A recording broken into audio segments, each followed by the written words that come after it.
Poliisi ezikiriza omuliro na buli kati ekyagombye ku kizimbe ekyakutta omuliro mu kibuga Kampala wakati ku luguudo Nabugabo ng'omuliro guno oguzikira Bweguddamu. Omuliro guno gwatandise ku ssaawa nga 10 mu kiro ekyakeeseza olunaku lw'eggulo. Olunaku lwonna abazinyamooto ne basiiba nga balwanagana nagwo nga n'okutuusa kaakano bakyaliwo okutuusa okakasa nti guzikidde bulungi.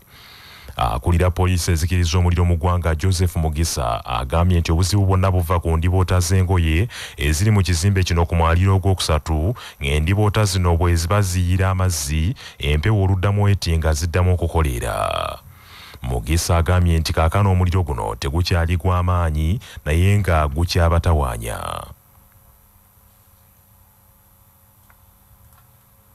Wazikidde nenga gugenda ne guddamu si gw'amaanyi as such olw'okuba nti waliyo emigugu egya ebikadde bales and bales kendibata nga nnyingi bazipaakinga okubeera ddala bansi okutuukira ddala ku ceiling so kakati gugenda ne gwekweka omu gwe guleeta omukka olusi guddamu ntiguzikiza ntugjayo ezo bales ziri like that mpolampola okutuusa bwe tunagumaliriza kati tulindirira bannannyinizo bajje mu bales ezo tusobole okumaliriza ku upper floor ne si wansi weetuli.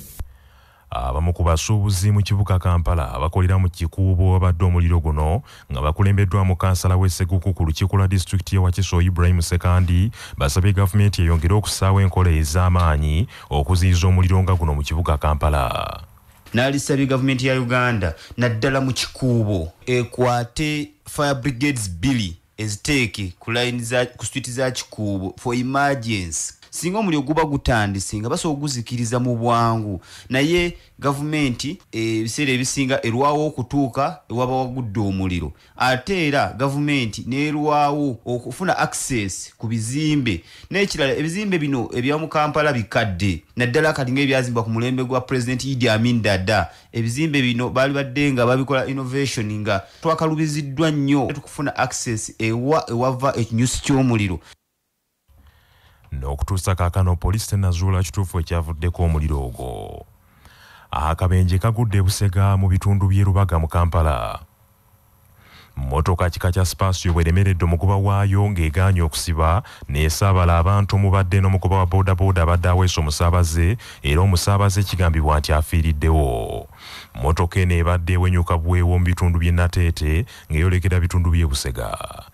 Abeerabiddeko n'agabwe bategeezezza nti akabenje kano kaguddewo ku ssaawa nga 2:30 era nga kivudde ku mugoba wa mmotoka eno eya Spasio gwe balumiriza nti abadde awenyuka buweewo. Eremeddwa okusiba neetomera omugoba wa boodabooda ne gwabadde aweese naye nga omukazi alabika akiiriddewo wa boodabooda ye bamututte embeera ye buno ambulensi emutwala embeera ye mbi nnyo taasuleyo taatuuse naye nga biri wano e Busega wano oyingira hano nga kupaaka ye Nateete wano e Busega ku ABC bayitawo ku ABC ng'ayambuka ku hashi y'e Busega.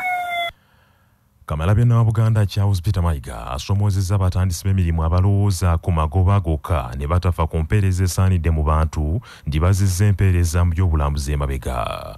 Bw'abadde akyaddeko ku Hotel Triangle mu kibuga Mbarara, Katikkiro agambye nti Uganda esaanye okwongera okufuba okulongoosa ekisaawe ky'ebyobulambuzi naye nga kitandikira ku mpeereza esaanidde mu bakozi n'abaddukanya ebifo bino n'asaba abakozi okutwalanga emirimu gyabwe nga kikulu. Omukyalo ono yali mukozi wa gavumenti n'afuuka n'omuwandiisi w'enkalakkalira permanent secretary we yawummulira naye bwe yawummula n'ajja atandika okulunda wano e Lwanyamahembe era eddundiro lino kati lyafuuka ttendekero eryabo abaagala okulunda ente bafunemu. Balunda ente zino mu ngeri ya mulembe nnyo era zivaamu amata mangi. Kaakati abantu ba Buganda twagala balunde. Okulunda tekukyali nnyo nti olundira ku yiika 10 yiika 2 naye okulunda kwetaaga nga ente ogirabirira bulungi n'ekuwa ekisinga obulungi. Bw'ogirabirira obulungi ekuwa amata n'ogajjamu ssente, amata galina ssente nnyingi. Ekuwa obusa ne bukuyamba ate okuliisa byolima, emmwanyi, ebitooke. Ekuwa biogas afumba amulisa ettaala. ebyo Katikkiro Charles Peter Mayiga abyogedde nabyo nkya ya leero bw'abadde agenze era okulambula ku ddundiro lya Rubyerwa Dairy Investment Limited ku kyalo oulanyah Mahembe mu ssaza lya Kashyali South mu disitulikiti y'e Mbarara. Omu ku bakulira eddundiro lino Paul Nyakairu Kamuntu asinzidde wano n'alabula abantu abalowoleza mu bibuga ne basuulawo ebyalo nti bakola kikyamu kwe kubasaba bakuume ettaka lyabwe mu byalo balikolereko ebintu omuva ensimbi. Oweekitiibwa Haji Mutaasa Kafeero nga mukiise ku lukiiko lwa Buganda era nga ye mubaka wa Ssaabasajja Kabaka w'e Mbarara agambye nti bakutuusa obuweereza obusukkulumu eri bannayuganda ne yeebaza Katikkiro olw'obuweereza obulungi eri Obwakabaka ne Uganda yonna naddala mu kisaawe ky'ebyobulimi ekibeezezzaawo ennyo ebyobulambuzi. Ezimu ku nzikiriza essuuta Yesu Kristo omwana wa Katonda omulamu olwaleero zitandise Ssabbiiti entukuvu ekulemberamu ebikujjuko eby'okujjukira amazuukira g'omulokozi.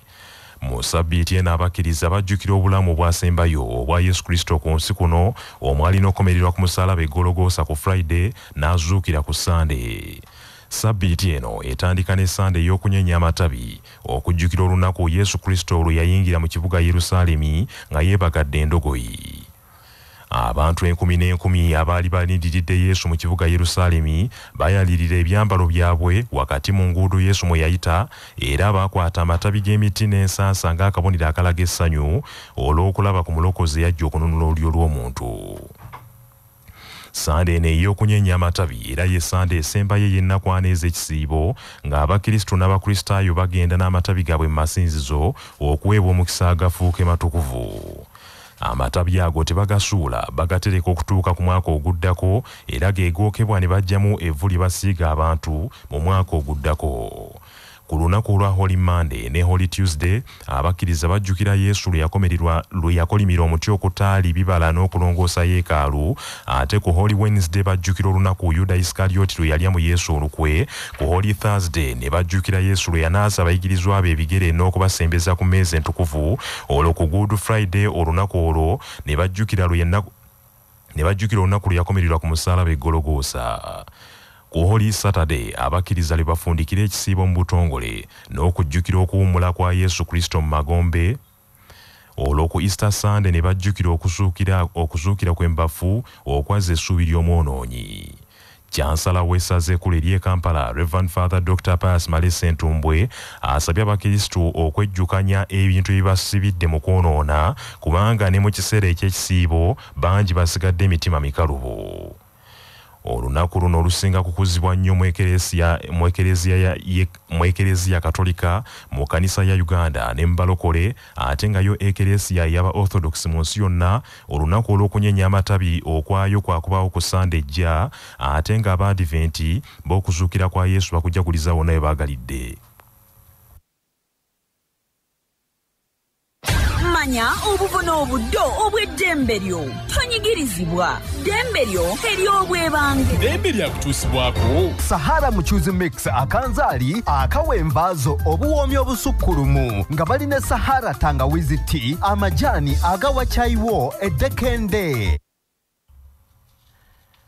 Kkooti ensukkulumu erina obuyinza okujjulula ekibonerezo eky'okufa ekiweereddwa omuntu yenna newankubadde ng'omuntu oyo aba tajjulidde nga munnamateeka George Musisiibwa annyonnyola. Senga kkooti yonna ekaliga omuntu abadde avunaanibwa omusango ekibonerezo eky'okuttibwa oba okuwanikibwa kalabba, omuntu oyo asingisiddwa omusango ogwo oba aweereddwa ekibonerezo ekyo n'atajjulira, omuwandiisi w'ekkooti eyo esaze omusango ogwo alina obuvunaanyizibwa okuweereza ensala y'omusango ogwo mu kkooti ensukkulumu Supreme Court ng'ennaku 3 tezinnayitawo okuva omusango ogwo gusaliddwa, ng'era kkooti ensukkulumu yalina obuvunaanyizibwa okukakasa ekibonerezo ekyo wadde ng'erina n'obuvunaanyizibwa oba erina obuyinza obusobola okukikendeezaako bw'esoma ensala n'eraba nga ekibonerezo ekyo kyali kyekisaana ekyokuwanikibwa kalabba. Entiisa ebuutikidde abatuuze ku kyalo lw'Entalesi Ennalongo mu disitulikiti y'e Lwengo. Omusajja bw'alumbye mukazi we ku kyalo gye yanoobeera n'amutemaatema n'amutta, wabula oluvannyuma abatuuze naye bamulumbye ne bamukuba okutuusa le bamusse. Omusasi waffe Edward Tomusange Kayinja katuwa ebisingawo.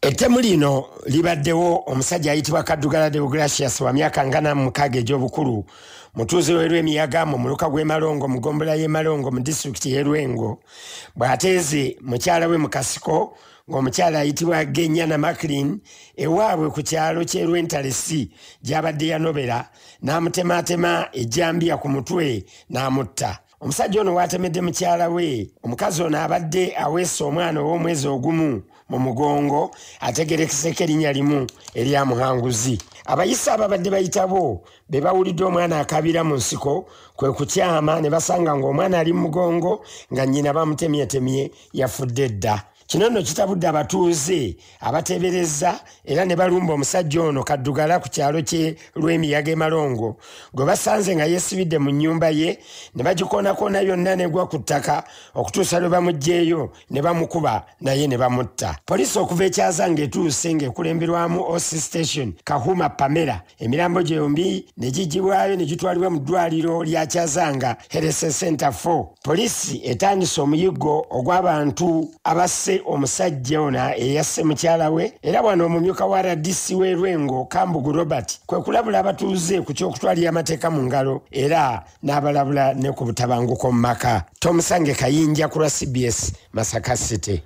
Poliisi mu disitulikiti y'e Kabale etandise okunoonyereza ku bigambibwa nti omuserikale waayo yaweeredde obutwa obumujja mu bulamu bw'ensi eno mu kiro ekikeeseza leero.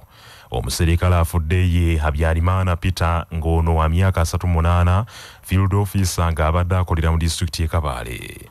Kigambibwa nti ono yagenda mu luwummula kyokka yagenza okudda ku lwokuna oluwedde wa ssentebe wa disitulikiti y'e Kabale gye yali akuuma nga talabika bulungi. Mu kiro ekyakeeseza olwokutaano yatandika okukaaba olubuto era n'addusibwa mu ddwaliro lya Lusholooza gye yafiiridde ku ssaawa nga 3 mu kiro ekikeeseza leero. Mu kiseera kino omulambo gwa Habyarimana Peter gutwaliddwa mu ddwaliro ekkulu ery'e Kabale okwongera okwekebejjebwa n'okumanya enfa ye. Omwogezi wa poliisi mu bitundu ebyo Erimate agambye nti okunoonyereza kutandise okuzuula ekyasse omuserikale waabwe. This is a death by suspected poison of a police officer who had been on pass leave, and when he returned at his place of duty, he looked very weak, and when he was asked about what could the problem be, he didn't explain it. Unfortunately, in the night, he started feeling stomach pain, and very early he was rushed to Lusholooza Hospital, where he died instantly. And inquiries are already initiated to ascertain the cause of death. Bannayuganda bagenda ebweru okukuba ekyeyo bongedde okulabula okusooka ng'okukola okunoonyereza okumala okuzuula kampuni ezigenda okubatwala obanga ddala ziri mu mateeka. Emirimu mingi bannayuganda abagenda ebweru okuba ekyeyo gye bettanira okukola okufuna ensimbi wabula bangi batuukayo ne batandika kubonaabona omuli n'okutulugunyizibwa abalala baggyibwamu ebitundu by'omubiri gwabwe eby'enjawulo n'ebizibu ebirala ntoko ebiri ku mawanga. Haji Abe Mukibi nkaaga bisatu wabadde akulembeddemu abazannyi ba AfriTalent mu muzannyo Sikabusanga ogubadde ku Batifale Theatre mu Kampala mu kiro ekikeeseza leero ategeeza nti amakulu nnyo abantu okusooka ng'okwekenneenya kampuni ze baagala okuyitamu okugenda ebweru kibayamba okusalawo mu ngeri entuufu. Tuluzaayo lulaga ku Sande buno endaga 2 misana n'ekiro. Nkubiriza abantu okujja okulaba omuzannyo guno kwojja kuyiga binene nnyo naddala abantu mmwe buli kisinga oyagala okutambula okugenda ebweru okuba ekyeyo okola obwakadamba sooka ojja olaba omuzannyo guno buli okosalawo emirundi ebyo olumu ogambe nti kaŋŋende oba sigenda. Nkubiriza abantu baffe bonna bajje kusibulukuka wano tusibulukuka bulijjo nga wetubeera era n'ebirala byonna tujja binyumirwa wamu mbeegayiridde mujje tubeerewo. Abamu ku balabye omuzannyo guno nga mwembadde n'abaweereza ku Kyabasa nga bakulembeddwamu omuweereza wa Sanyuka The Heartbeat Eva Namutebi batendereza obukugu obwakozeseddwa mu kuteekateeka omuzannyo guno. Naafe abatagendangako mu Bawarabu kukola tulina bingi bye tuyize. Osooka n'ofuna second thought nga omuntu wazze awooza njagala genda mu Bawarabu kukola. Sooka kunoonyereza kampuni emutwala ddala ye yandimututte. Era kyeyogera wano kyeraga kyekituufu ekiri eri. Abatannaba kujja kulaba muzannyo guno ndaba nga temulisitedde bulungi. Buli omu yandifunyeyo akadde n'ajja n'alaba omuzannyo guno okugamba nti omuntu wange agenda bweru kukola. Sigambye ensi yonna naye omuntu wange agenda bweru kukola. Buli omu asooka ajja alabe omuzannyo guno. Omuzannyo bannaye mulungi. Omuzannyo guyigiriza buli muntu yenayina bannaye nayina gyonna gy'oli. Wandisanye nojja n'osokola omuzannyo guno katunaba kugenda osooka osalewo mutuufu olayo w'oyimiridde olyoka ogende. Omuzannyo Sikabusanga gwakuddamu okuzannyibwa leero ku Bat Valley Theatre endaga 2 emisana n'ekiro ku mitwalo 2 nga ne muganda olya Easter gwakuzannyibwa. Amawulire g'ebyemizannyo mu mawulire gaffe agaca basafama gaagano. Tiimu y'eggwanga ey'omuzannyo gwa rugby ya Uganda Rugby Sevens yakuggulawo ne Burundi mu mpaka za Africa Rugby Men's Sevens ezigenda okubeera wano mu Uganda nga 23 ne nga 24 omwezi guno mu Kampala. Ensi 14 ze zaakakasiddwa okwetaba mu mpaka zino era nga Kenya yakuzannya ne Senegal ku lunaku olusooka, Zimbabwe yakuzuzumba ne Burkina Faso, Namibia ne Gambia, Zambia yakwambalagana ne Cameroon n'emizannyo emirala. Ensi zonna mu mpaka zino zigenda zirwanira ebifo 3 ebyokukiika mu mpaka za World Cup Rugby Sevens ezigenda okubeera South Africa omwaka guno, ate n'okulwana okukiika mu mpaka za Commonwealth Games ezigenda okubeera Birmingham mu Bungereza era omwaka guno. Uganda ebadde yasemba okuteekateeka empaka za Africa Rugby Cup Sevens mu 2017 era neewangula bwe yakuba Zimbabwe obugoba 10-7 era neewangula ekikopo eky'omulundi ogwokubiri nga yasooka kukiwangula mu mwaka 2016.